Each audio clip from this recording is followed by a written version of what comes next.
أهلا بيكم. النهاردة هنبدأ أول حلقة من سلسلة حلقات مناقشة كتاب A Random Walk Down Wall Street. ليه الكتاب ده بالتحديد أنا بعتبره must read لأي حد عايز يفهم البورصة؟ الكتاب ده فعلا هيعرفك السوق إزاي شغال بالظبط، وهيخليك تبني محفظة استثمارية قوية بأقل مجهود، وكمان هينبهك سواء كنت مبتدئ أو محترف لأشهر الأخطاء اللي الناس بتقع فيها. وفي النهاية كمان بيأكد على فكرة إن أي حد ممكن يحقق عوائد عالية أكتر من المستثمرين المحترفين نفسهم. مؤلف الكتاب مش مجرد كاتب شاطر أو حتى مستثمر محترف. مؤلف الكتاب هو بيرتون جي مالكيل، شغل منصب رئيس قسم الاقتصاد لجامعة برينستون، وكمان شغل منصب عميد كلية الإدارة لجامعة ييل. ده بالنسبة للجانب الأكاديمي. أما بقى بالنسبة للجانب العملي فهو شغل منصب عضو مجلس إدارة مجموعة فانجارد. لو حضرتك ما تعرفش فانجارد، كافي إن حضرتك تعرف إن فانجارد بتدير أصول بأكتر من 10 تريليون دولار، وكمان كان الشيف انفستمنت أوفيسر لويلز فرونت. ويلز فرونت هي شركة لتقديم خدمات الاستثمار الآلي أو ما يسمى بالروبو أدفايزنج. يعني باختصار ده راجل عنده credibility عالية جدا وعارف هو بيقول ايه. كتاب ماشي عشوائية في وول ستريت مش كتاب جديد خالص، بالعكس الطبعة الأولى للكتاب كانت سنة 1973، يعني عدى عليها أكتر من نص قرن. الطبعة الأخيرة كانت 2023 ودي كانت الطبعة 13. الكتاب ده اتحدث كذا مرة علشان يناقش المواضيع الجديدة، ناقش مواضيع زي الكريبتو كارنسيز، واتكلم عن فقاعة الدوت نت، واتكلم عن أزمة 2008 وأزمة الكوفيد. الكتاب مقسم لأربع أجزاء.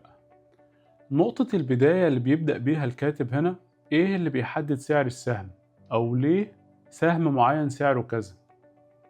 من وجهة نظر الكاتب في مدرستين لتحديد سعر السهم. المدرسة الأولى مدرسة القيمة الجوهرية أو ما تسمى بالintrinsic value. المدرسة التانية زي ما مالكيل بيحب يسميها مدرسة القلعة في الهواء أو كاسل إير.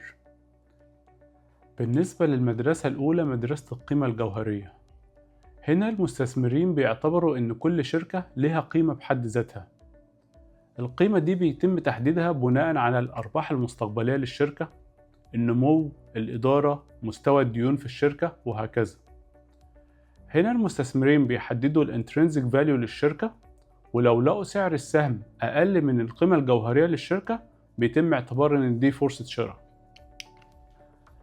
المدرسة التانية أو نظرية القلعة في الهواء بتقول إن القيمة الحقيقية للشركة مش هي السبب الرئيسي في تحرك سعر السهم، لكن الأهم بالنسبة لك دايماً إن الناس التانية أو المستثمرين شايفين إيه بالظبط ومستعدين يدفعوا كام.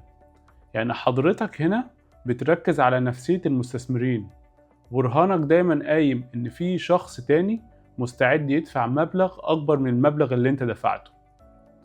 وهنا مالكيل بيأكد على فكرة إن نظرية القلعة في الهواء هي سبب رئيسي من أسباب الفقاعات الاقتصادية. يعني شايف إنك لما تركز دايما على السعر وتبعد عن القيمة الجوهرية للشركة بتاعتك، ده اللي بيخلي الناس يبقى عندها جشع وطمع أكتر، وبيؤدي إلى الفقاعات الاقتصادية. وبيضرب أمثلة كتير على الموضوع ده. من أشهر الأمثلة على الموضوع ده هو ما حدث في القرن ال17 في هولندا، فقاعة التوليب. فقاعة التوليب كان الناس عندها استعداد تدفع 8 بيوت في مجرد وردة، يعني وردة طبيعية زي أي وردة كان الشخص ممكن يبيع بيته عشان يشتريها، لأنه في النهاية مقتنع إن في شخص مغفل تاني هيجي ويبقى عنده استعداد يدفع مبلغ أكبر من المبلغ اللي حضرتك دفعته في مقابل بس اللي هو ياخد منك الوردة. وضرب أمثلة كتير خاصة بالفقاعات الاقتصادية، واتكلم بعد كده عن فقاعة الدوت نت. فقاعة الدوت نت وثورة الإنترنت لما حصلت، مجرد إن الشركات تقول إن لها ويب سايت كان السعر بيضرب في السماء، ومفيش أي أرباح للشركات ولا أي حاجة، بس الناس كلها شايفة بما إن الشركة دي بتشتغل على الإنترنت يبقى هي في وقت من الأوقات هتحقق عوائد خيالية. وبعد فترة الفقاعة فرقعت. ليه الكتاب بقى اسمه مشي عشوائية أو راندوم ووك؟ الكاتب هنا اختار المصطلح ده علشان يأكد على فكرة إن التنبؤ بسعر السهم على المدى القصير، يعني في خلال يوم، أسبوع، شهر، عملية شبه مستحيلة. ولو حصلت مرة أو مرتين مستحيل إنك تقدر تنبأ بسعر السهم بصورة دقيقة دوما. وبيشبه الموضوع ده كمان بإن لو في قرد معاه لستة أسهم ورماها بشكل عشوائي على أسهم لمحفظة استثمارية، ممكن يحقق عوائد أكبر من مديرين المحافظ نفسهم على المدى القصير خلال يوم أو أسبوع أو شهر حتى. صعب تتنبأ بسعر الأسهم. والفكرة دي مش جاية من فراغ، هو مؤمن بالفكرة دي لأنه مؤمن بنظرية ال Efficient Market Theory. النظرية دي باختصار بتقول إن سوق الأسهم هو سوق كفء في تسعير المعلومات، بمعنى إن لما في معلومة جديدة ممكن تظهر خاصة بشركة معينة، سوق الأسهم بيستوعبها وبيعكسها في سعر السهم بسرعة. هنتطرق لنظرية ال Efficient Market Theory بتفصيل أكتر في الحلقات الجاية. في الجزء الثاني من الكتاب المؤلف بيسأل هو إزاي المحترفين بيستخدموا سوق الأسهم. فبناء على المدرستين اللي ذكرناهم بيقسم المحترفين لنوعين.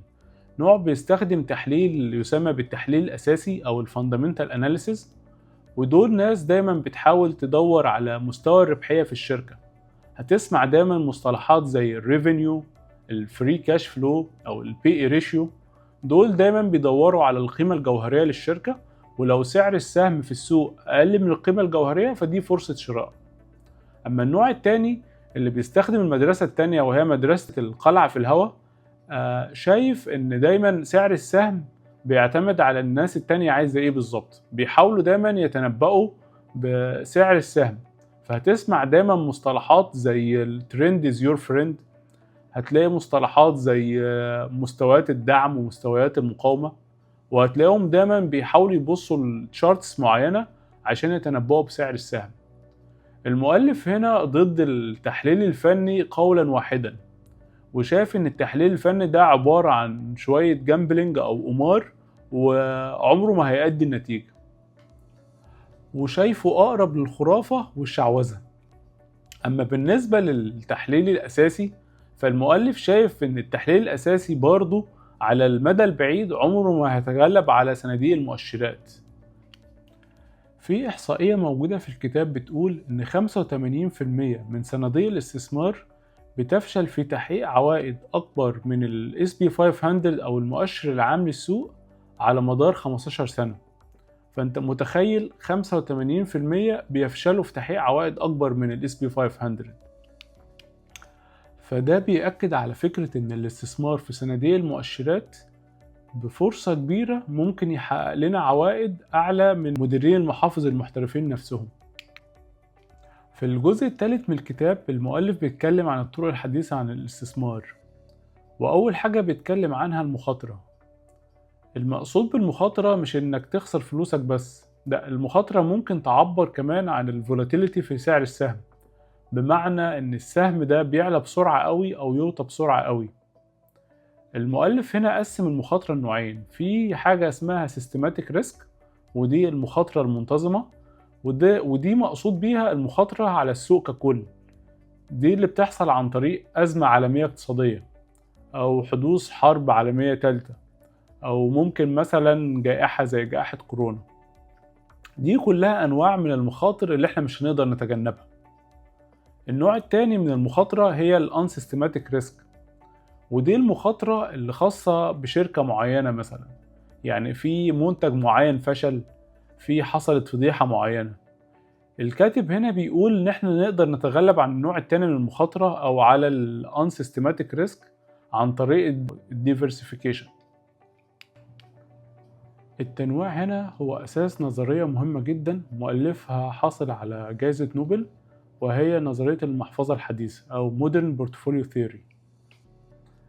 النظرية دي باختصار بتقول إنك لازم تنوع فلوسك على أصول مختلفة، مش بتتحرك مع بعض في نفس الاتجاه ولا بنفس القوة. وهنتكلم بصورة أكبر وبتفصيل أوضح عن Modern Portfolio Theory في المستقبل إن شاء الله. هنا بقى بعد ما الصورة وضحت بيروح للجزء الرابع والأخير من الكتاب، المستثمر العادي يعمل إيه أو إيه هو التطبيق العملي. مالكيل بيقول إن أول وأهم قرار استثماري أي مستثمر بياخده هو توزيع الأصول أو ما يسمى بالأسيت ألوكيشن. بيقول إن الأسيت ألوكيشن مسؤول بنسبة كبيرة جدا عن العوائد بتاعتك، يعني تحط كام في المية من المحفظة بتاعتك في أسهم، كام في المية في سندات، كام في المية في أصول، في عقارات. ده هو المقصود بالأسيت ألوكيشن. وبعد كده بيتكلم عن إعادة توازن المحفظة بتاعتك، يعني إيه اللي هتعمله بعد مرور الوقت، لأن بعد فترة من الفترات في أصول معينة هتنمو بصورة أكبر من أصول أخرى، فأنت لازم ترجع تعمل إعادة توازن المحفظة بتاعتك. يعني مثلا نفترض إن حضرتك كنت بادئ المحفظة بتاعتك ب60% أسهم و40% ذهب. بعد فترة الأسهم علت بصورة كبيرة، فبقى عندك 80% أسهم و20% ذهب. فحضرتك هتاخد ال20% الزيادة اللي بقت في سعر الأسهم بتاعتك، هتبيعهم وتشتري بهم ذهب تاني. فبالتالي يبقى أنت حضرتك عملت ريبالانس للمحفظة بتاعتك، وبقى عندك 60% أسهم و40% ذهب زي ما كنت في البداية. الخطوة الثالثة وهي استثمار متوسط التكلفة، ودي ما تسمى بالدي سي اي أو الدولار كوست افريج، بمعنى إن حضرتك هتحدد مبلغ معين تستثمره كل فترة من غير ما تشغل نفسك بقى إذا كان السوق صاعد أو إذا كان السوق هابط. حضرتك كده كده بتاخد متوسط السوق. يعني باختصار شديد هنا اللي مالكيال بيقولك عليه، أول حاجة هتعملها هي الأسيت ألوكيشن. هتحدد نسبة الأصول في المحفظة بتاعتك، يعني نفترض 60% أسهم، 20% عقارات، 20% ذهب. بعد فترة هتستخدم متوسط التكلفة أو ما يسمى بالدولار كوست افريج. هتحط مثلا ولنفترض $1000 كل فترة معينة، هيتوزعوا بنفس النسبة دي، 60% هتروح للأسهم، 20% للذهب، 20% للعقارات. بعد فترة لو في فئة معينة أو في أصل معين نسبته زادت، هتعمل إعادة توازن للمحفظة بتاعتك. يعني لو افترضنا إن الذهب بدل ما كان 20% بقى 40%، حضرتك هتبيع الجزء الزيادة وتدخله في المحفظة تاني علشان تحافظ على نفس النسبة 60-20-20. والنقطة الأخيرة اللي بيأكد عليها هنا إن أنت حضرتك دايما بتعمل متوسط تكلفة، ما تحاولش تشغل بالك إذا كان السوق صاعد أو إذا كان السوق هابط. وبيأكد على فكرة إن اللعبة هنا إنك تكون في السوق، مش إنك تحاول تحدد أفضل وقت تكون في السوق، أو زي ما بيقولوا It's all about timing the market not timing the market. وبيأكد على فكرة إن أبدا اوعى تبيع أي أصل من الأصول بتاعتك لو في ذعر الوقت وفي انهيارات في السوق، لأن في دايما كوارث هتحصل وفي دايما خوف، وبعد كده الأمور بترجع تستقر تاني.